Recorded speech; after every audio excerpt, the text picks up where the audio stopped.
Já vimos nos vídeos anteriores o que é um conceito de base de dados e o que é o SQL. Focámos num dos vídeos anteriores que as principais bases de dados utilizadas são bases de dados do tipo relacional. Então, o que é que são bases de dados relacionais? Bom, eu tentei criar aqui um pequeno exemplo para ilustrar aquilo que são as bases de dados relacionais. Elas caracterizam-se por ser constituídas ou criadas ou organizadas em tabelas. Tabelas muito semelhantes em termos conceptuais àquilo que nós vemos, por exemplo, no Excel, onde nós temos colunas e linhas. Bom, numa estrutura de uma base de dados relacional, nós podemos, por exemplo, ter um cenário deste tipo. Imaginem que a nossa base de dados se chama loja. O nome dele é loja. É uma loja online, por exemplo. Dentro dessa loja nós poderemos ter várias tabelas, as tais tabelas relacionais.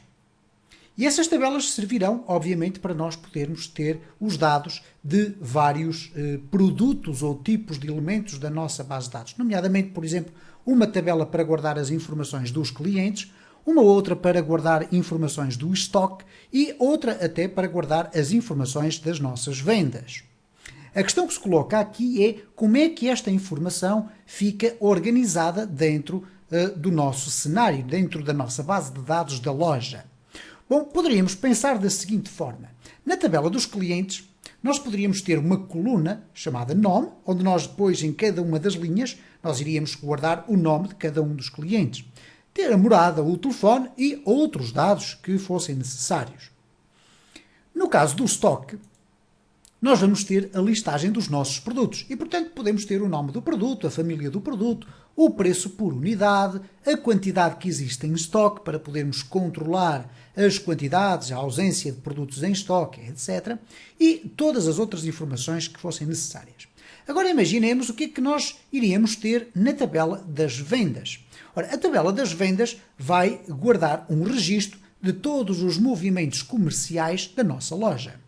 Bom, neste caso, numa primeira abordagem, nós poderíamos pensar que iríamos colocar, uma coluna com o número da venda, a primeira, a segunda, a terceira e assim sucessivamente, mas iríamos guardar também o nome do cliente, a sua morada, etc. E depois o nome do produto que foi vendido, o preço por unidade, a quantidade que foi vendida, etc. Ora, estaríamos a guardar dentro da tabela das vendas toda a informação necessária para que pudéssemos ter um registro fidedigno da venda que foi feita ou da quantidade de vendas que foram feitas. Ora, aqui coloca-se então uma questão. Se nós observarmos para esta estrutura, há aqui um problema. Porquê? Porque se nós temos uma tabela de clientes que já contém o nome, a morada, o telefone, etc. e também o estoque que contém todo o elenco dos produtos da nossa loja, não faz qualquer sentido estarmos a duplicar informação. Então é aqui que as bases de dados relacionais têm um papel preponderante. Porquê? Nós podemos relacionar estas tabelas umas com as outras e essa relação pode ser feita na base de dados e depois consolidada através das queries de SQL, através das comunicações que nós fazemos, mas dizer que nós podemos criar um mecanismo relacional que vai permitir que não seja necessário fazer esta duplicação de informação.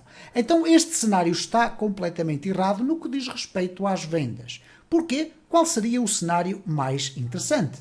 Era nós termos o número da venda e depois, em vez de termos os dados do cliente, termos apenas um número de identificação do cliente, a que nós vulgarmente no mundo das bases de dados chamamos de ID. Da mesma forma, em relação ao estoque, nós temos um ID do produto. Ora, esse ID, que será sempre um valor numérico, ou quase sempre, será suficiente, ou terá que ser suficiente, para eu poder, através do meu código, saber que estamos a falar de uma venda do cliente X e do produto Y. Então, se nós quisermos jogar por este cenário, que é o mais correto, poderemos também complementar a tabela dos clientes e do estoque com aquilo que está em falta, que é, neste caso, inserir também um número de cliente e um número para cada tipo de produto. Como vocês podem observar agora neste slide, fica um bocadinho mais claro qual é a ideia desta relação. Nós passamos a ter uma tabela de vendas centralizada, na qual nós temos o número da venda, porque é importante sabermos quantas vendas é que temos, e cada venda é um registro, é uma linha na nossa base de dados, mas depois não temos que repetir o nome do cliente dentro da tabela das vendas. Apenas dizemos, ok, o cliente que está envolvido nesta venda é o cliente cujo número de identificação está identificado também, é igual ao número que está na tabela dos clientes. E esta relação vai-me permitir, quando eu quiser listar, por exemplo, as vendas que a minha loja fez, eu posso, através do código e do SQL, pedir à base de dados que me devolva aquela venda, cujo ID de venda, isto é, o número da venda, seja, por exemplo, a primeira venda, mas que me vai buscar também, cumulativamente, de uma vez só, todos os dados do cliente que está relacionado com a venda e também todos os dados do produto que está relacionados com aquela venda. Então nós podemos ter um cenário deste género. Por exemplo, imaginem a tabela de clientes, tem ali um ID, 1, 2, 3, cada cliente tem um número único, temos o João, a Ana e o António e depois a morada. No caso do estoque, nós tínhamos ali dois produtos, o produto com o ID 1 e o ID 2, banana e laranja neste caso, e o preço por cada unidade. Na tabela das vendas, vocês reparem que há ali um despojar quase completo, ou neste caso mesmo completo, de caracteres alfanuméricos. Temos apenas valores numéricos. E isto é muito comum verificar-se num sistema de base de dados relacional. Porquê? Porque esta tabela de vendas vai ser o aglomerado de um conjunto de informações que também são provenientes de outras tabelas, neste caso dos clientes e do estoque. Então reparem como é simples perceber agora esta dinâmica. Nós temos clientes e estoque, e depois temos em cada uma das linhas das vendas, a 1, a 2, a 3 e a 4, nós temos na segunda coluna o número ou o ID do cliente que está envolvido naquela compra, e reparem, temos ali o 1, aparece nas duas primeiras vendas, e portanto estamos a falar do João, é o ID do cliente que corresponde ao João. Já a partir da terceira linha temos o 2, repetido duas vezes, neste caso estamos a falar da Ana. Ora, se saltarmos para a coluna número 3 das vendas, temos o ID do produto. Ora, o 1 e o 2 correspondem sequencialmente à banana e à laranja. E, portanto, teríamos aqui, num primeiro cenário, qualquer coisa deste género. O João fez uma primeira compra e comprou o produto cujo ID é 1, que é a banana, e comprou 10 unidades. Ok?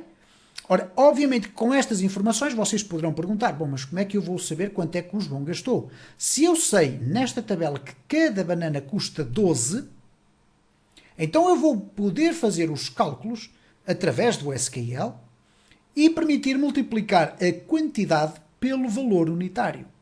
Então, este é o esquema, ou é a ciência, ou o fundamento que está por detrás do funcionamento da leitura dos dados de uma base de dados. E neste caso aqui, este exemplo, serviu apenas para elucidar aqueles que não estão habituados a trabalhar com base de dados, como é que nós podemos tirar partido desta informação. Ponto principal deste vídeo. Explicar que é um erro, não é aceitável sequer que haja duplicação de informação. E até por questões de performance da nossa base de dados, é conveniente que, ao imaginarmos e ao desenharmos a nossa aplicação, seja ela uma aplicação desktop ou uma aplicação web, uma das primeiras preocupações que teremos que ter é saber o que é que nós vamos guardar na base de dados para depois poder estruturar a base de dados no sentido dela ser operacionalmente o mais perfeita possível. E isso tem a ver exatamente com este tipo de relacionamentos que nós depois criamos. Como já tive a ocasião de referir, é depois através da linguagem SQL que nós vamos criar a comunicação ou as declarações que nos vão permitir cruzar estas informações todas para irmos buscar de uma vez só, preferencialmente, todas as informações necessárias para podermos depois apresentar os nossos relatórios, imprimir o nosso boletim de compra, enfim, para as mais variadas funções. E este é então, de uma forma muito genérica, o conceito de uma base de dados relacional.